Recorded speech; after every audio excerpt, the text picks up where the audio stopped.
ఈ రోజు మనం ఈ వీడియోలో ది నేషనల్ గ్యాలరీ లండన్ 3వ భాగం కొనసాగింపుగా చరిత్రలోని గొప్ప చిత్రకారులలో కొందరు సృష్టించిన కళాఖండాలను గురించి మనం క్లుప్తంగా తెలుగులో తెలుసుకోబోతున్నాము. పరిచయం.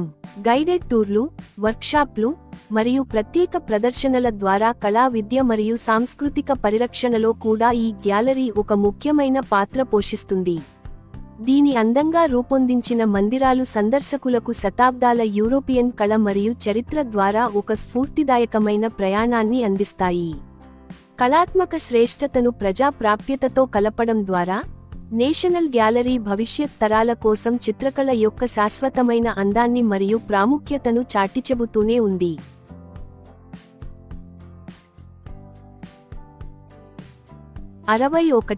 ప్రేమలేఖ. కళాకారుడి పేరు జాన్ వెర్మీర్. సంవత్సరం 1669 నుండి 1670. ఒక మహిళ లేఖను అందుకుంటున్నట్లు చూపించే సుందరమైన అంతర్గత దృశ్యం, ఇది ప్రేమ, రహస్యం మరియు గృహ జీవితం వంటి ఇతివృత్తాలను ప్రతిబింబిస్తుంది.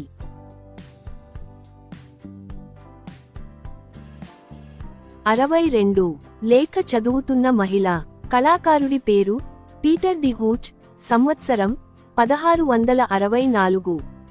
ఈ పెయింటింగ్ వెచ్చని కాంతి మరియు వివరమైన నిర్మాణ లోతుతో ఒక ప్రశాంతమైన గృహ క్షణాన్ని చిత్రీకరిస్తుంది.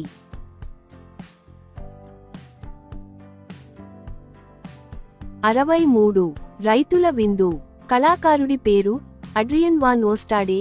సంవత్సరం 1635. ఆహారం మరియు సంగీతాన్ని ఆస్వాదిస్తున్న గ్రామస్తుల ఉత్సాహభరితమైన సమావేశం రోజువారీ గ్రామీణ జీవితాన్ని గొప్ప భావోద్వేగంతో చిత్రిస్తుంది. 64. వంటగది పనిమనిషి. కళాకారుడి పేరు రెమ్బ్రాండ్ వాన్ రేజన్. సంవత్సరం 1651. ఈ కళాకృతి వెచ్చని అంతర్గత ప్రదేశంలో సేవకులను చిత్రిస్తుంది, వాస్తవికత, నీడ మరియు రోజువారీ కార్యకలాపాలకు ప్రాధాన్యతనిస్తుంది.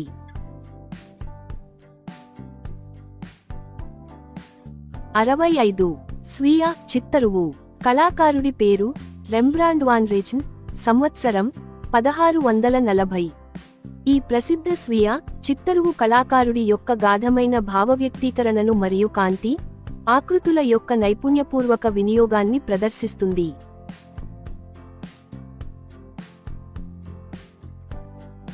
66.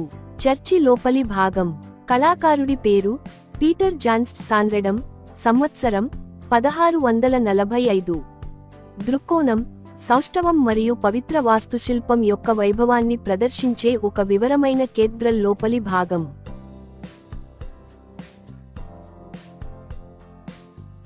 67. వ్యక్తులతో లోపలి భాగం. కళాకారుడి పేరు పీటర్ డి హూచ్. సంవత్సరం 1658. ఈ పెయింటింగ్ సమతుల్య కూర్పు మరియు వెచ్చని సహజ కాంతితో ఒక డచ్ ఇంటిలోని కుటుంబ జీవితాన్ని వర్ణిస్తుంది.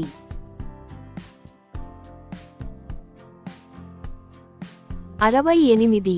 పేకాటగాళ్ళు. కళాకారుడి పేరు గెరార్డ్ టెర్ బోర్చ్.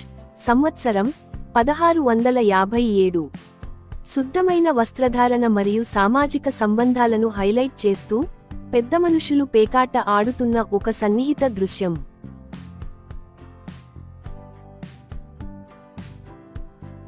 69. ఇత్తడి కుండలు కడుగుతున్న ఒక మహిళ. కళాకారుడి పేరు పీటర్ డి హూచ్. సంవత్సరం 1655. ఈ నిశ్శబ్ద గృహ కళాకృతి వాస్తవిక కాంతి మరియు ఆకృతితో ఇంటి పనులను అందంగా చిత్రీకరిస్తుంది.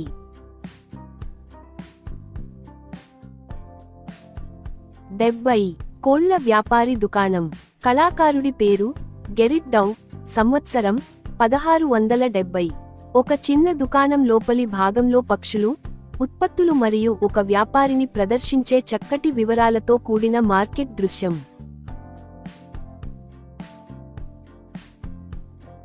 71. వంట చేస్తున్న వృద్ధురాలు. కళాకారుడి పేరు గెరిట్ డౌ. సంవత్సరం 1652. చక్కగా తీర్చిదిద్దిన ఒక గదిలో మండుతున్న నిప్పుల పక్కన ఆహారం తయారు చేస్తున్న ఒక వృద్ధురాలిని ఈ చిత్రకారుడు చిత్రీకరించాడు.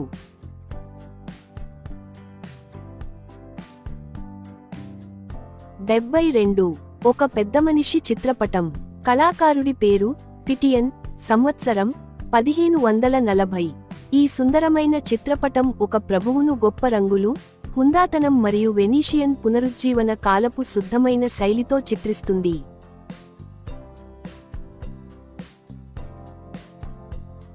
73 నల్ల టోపీ ధరించిన మహిళా చిత్రం.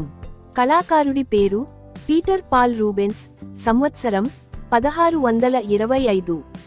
అద్భుతమైన రంగులు మరియు శుద్ధమైన బరోక్ శైలితో విలువైన వస్త్రధారణలో ఉన్న ఒక మహిళను చిత్రీకరించిన సుందరమైన చిత్రం.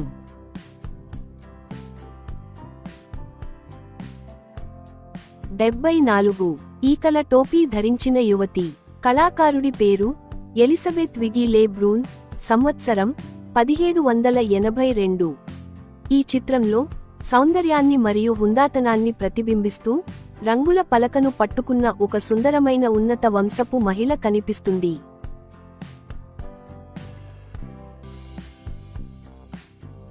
75 శీతాకాలపు పండుగ దృశ్యం.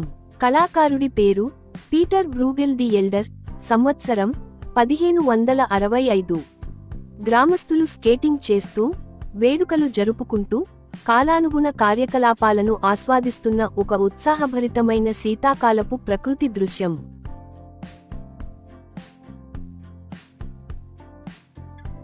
76 అటవీ ప్రకృతి దృశ్యం. కళాకారుడి పేరు జాకబ్ వాన్ రీస్టేల్.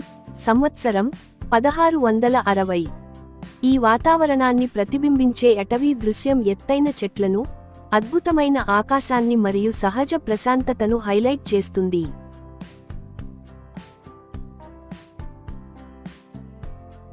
77 ఎత్తైన చెట్లతో కూడిన గ్రామీణ రహదారి. కళాకారుడి పేరు మీండర్ట్ హోబ్బెమా. సంవత్సరం 1689. ఎత్తైన చెట్లతో నిండిన ఒక ప్రశాంతమైన గ్రామీణ రహదారి డచ్ పల్లెటూరి యొక్క ప్రశాంత సౌందర్యాన్ని ప్రతిబింబిస్తుంది.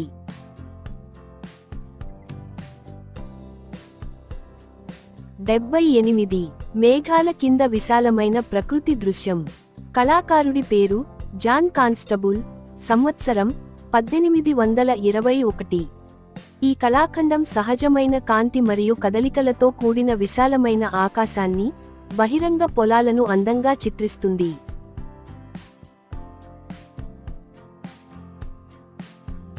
79 తెరచాప పడవతో కూడిన తుఫాను సముద్రం. కళాకారుడి పేరు జె.ఎం.డబ్ల్యూ. టర్నర్. సంవత్సరం 1840. నల్లటి తుఫాను మేఘాల కింద శక్తివంతమైన అలలతో పోరాడుతున్న ఒక చిన్న పడవను చూపిస్తున్న నాటకీయమైన సముద్ర దృశ్యం.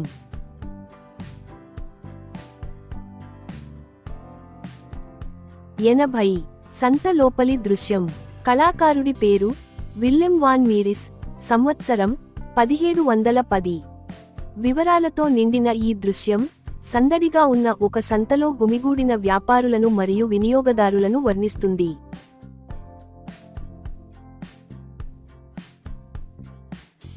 81 పశువులతో కూడిన పశుపోషణ ప్రకృతి దృశ్యం.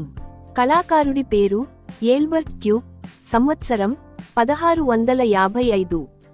వెచ్చని బంగారు సూర్యకాంతిలో చెట్ల కింద విశ్రాంతి తీసుకుంటున్న పశువులను చూపిస్తున్న ప్రశాంతమైన పల్లెటూరి దృశ్యం.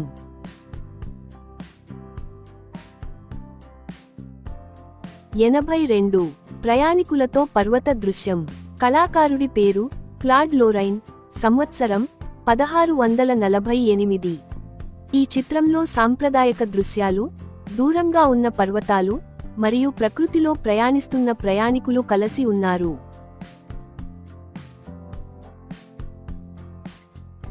83 అటవీ దృశ్యం. కళాకారుడి పేరు థామస్ గెయిన్స్బరో. సంవత్సరం 1775. ఇంగ్లీష్ గ్రామీణ ప్రాంతాల ఆకర్షణ మరియు సొగసును ప్రతిబింబించే రంగురంగుల అటవీ దృశ్యం.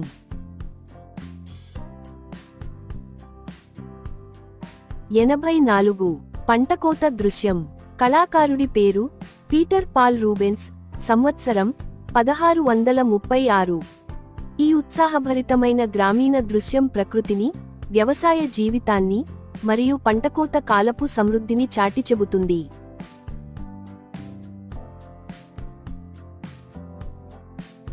ది నేషనల్ గ్యాలరీ, లండన్, 4వ భాగం కొనసాగింపుగా. నా ఈ అనుభవాన్ని మీతో పంచుకోవడం నాకు ఎంతో ఆనందంగా ఉంది. జీవితంలో నేర్చుకున్న విలువైన విషయాలు మీకు కూడా ఉపయోగపడతాయని హృదయపూర్వకంగా ఆశిస్తున్నాను.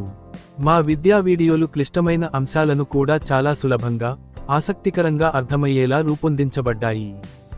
ప్రతి వీడియోలో ఉపయోగకరమైన పాఠాలు, ప్రేరణనిచ్చే ఆలోచనలు మరియు వ్యక్తిగత అభివృద్ధికి దోహదపడే సూచనలు ఉంటాయి.